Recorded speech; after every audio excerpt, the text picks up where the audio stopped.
keutamaan nisfu Sya'ban. Tentang keutamaan malam nisfu Sya'ban telah banyak hadis dari Nabi sallallahu alaihi wasallam, di antaranya adalah, tapi banyak memang riwayat palsu tentang nisfu Sya'ban. Riwayat palsu tentang nisfu Sya'ban mungkin perlu dijelaskan. Banyak riwayat palsu, tapi harus hati-hati. Tidak semuanya palsu. Hadis yang diriwayatkan oleh Imam Tirmidzi, Imam Ibnu Majah, Imam Ahmad bin Hanbal, Imam Ibnu Hibban, beliau berkata hadis ini adalah sahih. Ulama hadis yang mengatakan, bukan kita, mengatakan hadis sahih. Hadis apa sih ini? An Aisyah radhiyallahu taala anha, dari Sayyidah Aisyah qalat, faqadtu Rasulullah lailatan fa kharajtu fa idha huwa bil baqi fa qala akunti takhafina ay hafizallahu alayki wa rasuluhu qultu ya Rasulullah inni dhanantu annaka ataita ba'd an-nisa'ika wa qala inna Allah azza wa jalla yanzilu lailatan nisfi min Sya'ban ila sama'i dunya fa yaghfiru li akthar min 'adadi sya'ri ghanami kilab. Aku kehilangan Rasulullah, kata Siti Aisyah. Karena waktu itu Rasulullah adalah semestinya di tempatnya Sayyidat Aisyah. Cuman waktu itu Sayyidat Aisyah kehilangan Rasulullah pada suatu malam. Kemudian aku keluar dan aku menemukan beliau di pemakaman Baqi. Jadi dari rumah Sayyidat Aisyah itu dengan pemakaman Baqi itu, karena rumah Siti Aisyah yang akhirnya jadi makbarah kubur baginda Nabi SAW, ghurfahnya, kamarnya. Karena Sayyidina Nabi wafat di rumah Sayyidat Aisyah dan Nabi akan dikubur di mana beliau wafat. Jadi kalau tahu Baqi itu adalah kalau kita di makom atau di dekat di wilayah lokasi makom baginda Nabi, maka kita menghadap ke kiblat, maka arah kiri kita adalah Baqi. Kurang lebihnya mungkin berapa ya? Mungkin 300 atau 200 meter. Ya, ke jalan raya sana itu Baqi. 200 meter lah. Itu adalah Baqi. Nabi dari rumah ke sana, ke arah Baqi, ke makbar, ke kuburan Baqi. Pemakaman Baqi. Al-Gharqad. Maka beliau bersabda, apakah engkau khawatir Allah dan Rasulnya akan menyanyiakanmu? Ya, kemudian aku berkata, tidak wahai Rasulullah. Sungguh aku telah mengira engkau telah mendatangi sebagian istri-istrimu. Sementara engkau seharusnya dengan ini jatah Siti Aisyah. Kemudian Rasulullah bersabda, sungguh Allah menyeru hambanya di malam nisfu Sya'ban, kemudian mengampuni, menyeru hambanya, memanggil hambanya. Maksudnya aku dengan khusus, seruan khusus, kemudian mengampuninya dengan pengampunan yang lebih banyak daripada bilangan bulu domba Bani Kilab. Maksudnya pengampunan yang sangat banyak.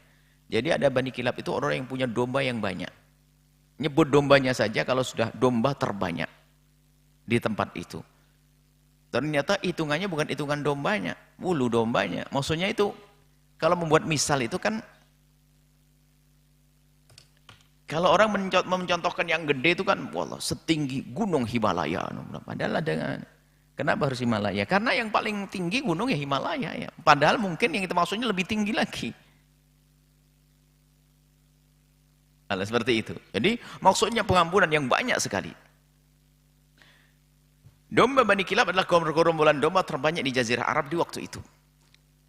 Nah ini nisfu Sya'ban dibahas kan gitu. Rasulullah menyebut malam ini, malam nisfu Sya'ban, malam itu. Nah, tentunya nanti kita sudah paham bagaimana mereka tetap mengatakan berita hadis itu dhaif, tidak bisa dipakai hadis itu. Sudah Ibnu Hibban mengatakan sahih. Mungkin dia merasa lebih hebat dari Ibnu Hibban, dan mungkin Ibnu Hibban salah juga dalam sahih hadis, tapi yang mengatakan, yang mengambil hadis ini pun bersandar dengan seorang ulama hadis yang mengatakan hadis ini sahih. Hadis yang diriwayatkan oleh Imam Ibnu Majah dan Imam Baihaqi.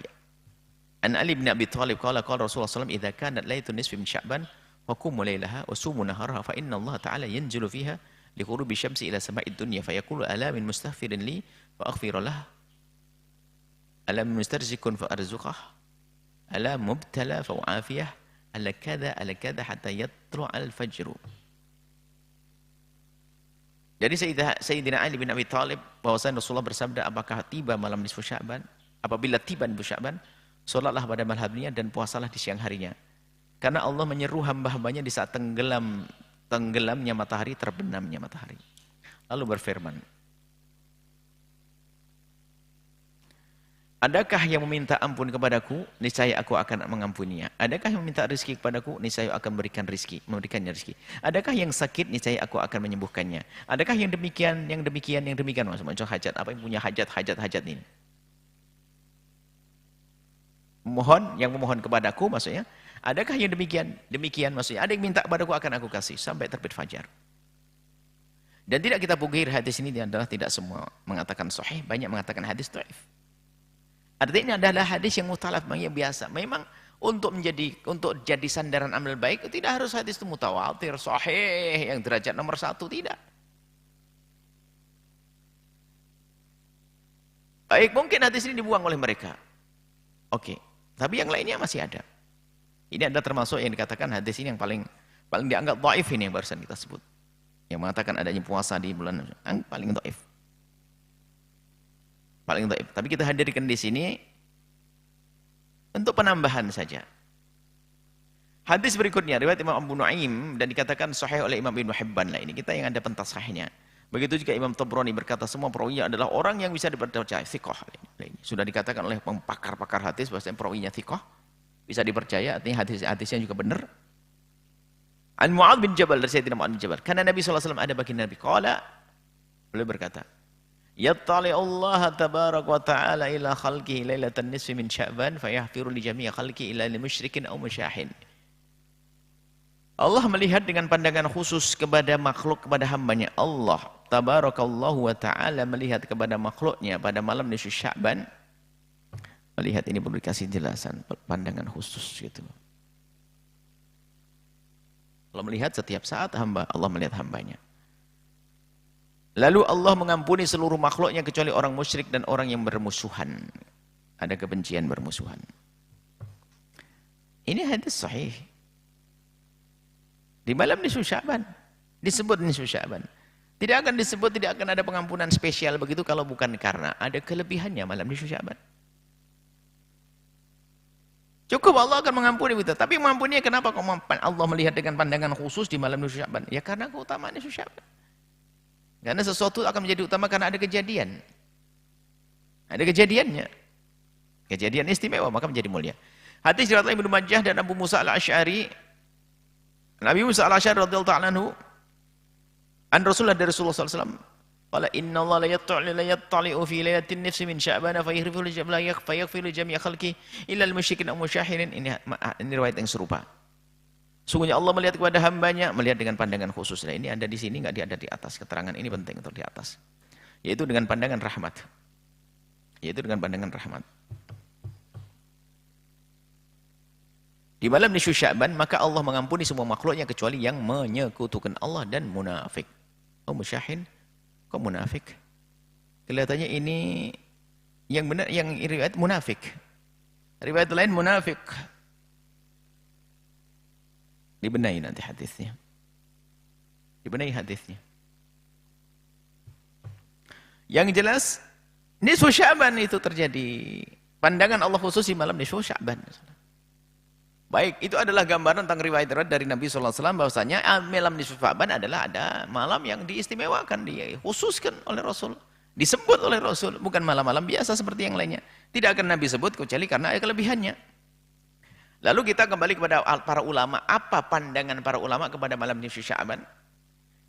Al-Hafidz Ibnu Rajab Al-Hambali berkata dalam kitab Lataif Ma'arifnya, "Wa lailatun nisfi min Sya'ban kanat tabi'una min ahli Syam ka Khalid bin Ma'dan wa Makhul wa Luqman bin Amir wa ghairihim yu'azzimunaha wa yajtahiduna fiha fil ibadati wa anhum akhadha an-nasu fadlaha wa ta'dhimaha." Dan malam nisfu Sya'ban adalah malam yang para tabi'in negara Syam seperti Khalid bin Ma'dan, Makhul, Luqman bin Amir dan yang lainnya, mereka mengagungkan malam nisfu Sya'ban dan mereka bersungguh-sungguh dalam beribadah di malam tersebut, dan dari mereka lah umat Islam mengambil paham keutamaan dan keagungannya. Lalu dari mana mereka melakukan dari orang Syam itu? Ya dari hadis Nabi tadi. Jangan sampai oh ini kan pendapatnya Mukhul sama Khalid bin Ma'dan dan ini oh bukan, mereka yang melakukan itu juga ada sandarannya tadi kita sebutkan. Ibnu Hajar dan Ibnu Hajar melanjutkan waqtalafa ulama ahli Syam fi sifati ihya'iha. Kemudian ulama ahli Syam itu berbeda tentang cara menghidupkannya. Ala qaulin dua pendapat, ahadihima annahu yustahabu ihya wa jama'atan fil masjid kana Khalid bin Ma'dan wa Luqman bin Amir wa ghairuhuma yalbasuna fiha ahsana thiyabihim wa yatabakharuna wa yaktahiluna wa yakumuna fil masjid lailatahum tilka wa wafaqahum Ishaq ibn Rahawai wa dhalika Fi dzalika wa qala fi qiyamiha fil masjidi jama'atan. Laisa dzalika bid'atun.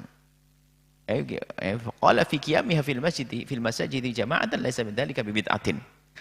Terjemahnya adalah ulama Syam berkata berbeda pendapat di dalam cara menghidupkan malam Sya'ban. Pendapat pertama disunnahkan menghidupkan cara berjamaah di masjid. Maksudnya rame-ramelah biar saling mengingatkan. Bukan berarti harus sholat berjamaah. Bukan, maksudnya berkumpul di masjid, hidupkan masjid supaya nggak ngantuk. Kalau di rumah itu zaman dulu. Kalau zaman sekarang tambah parah lagi. Di rumah ada televisi, ada macam-macam, internet. Dan para ulama tersebut di atas mereka mengenakan pakaian yang paling bagus yang mereka miliki. Serta membakar kayu harum. Kayu tabakharuna. Lalu menggunakan celak. Wa yakatahilun. Dan pendapat ini disetujui oleh Ishaq bin Rahawai. Dan beliau berkata, ini bukanlah sebuah bid'ah. Kalau Imam Syafi'i mengatakan, balaghana, telah sampai kepada kami, anna doa, sungguhnya doa itu istabaju dikabul fi khamsi layal, dan di 5 malam. Lailatul Jum'ati, malam Jumat, wal Idain, malam 2 hari raya, wa wal Rajab, wa nisfu Sya'ban. Nisfu Sya'ban, Imam Syafi'i mengatakan begitu, ada sandarannya. Rasulullah di dalam riwayat Rasulullah pergi ke Baqi' dan berdoa. Banyak riwayat-riwayat, tidak kita sebutkan semuanya. Imam Syafi'i telah berkata, telah sampai berita kepada kami bahwa doa akan dikabul di 5 malam.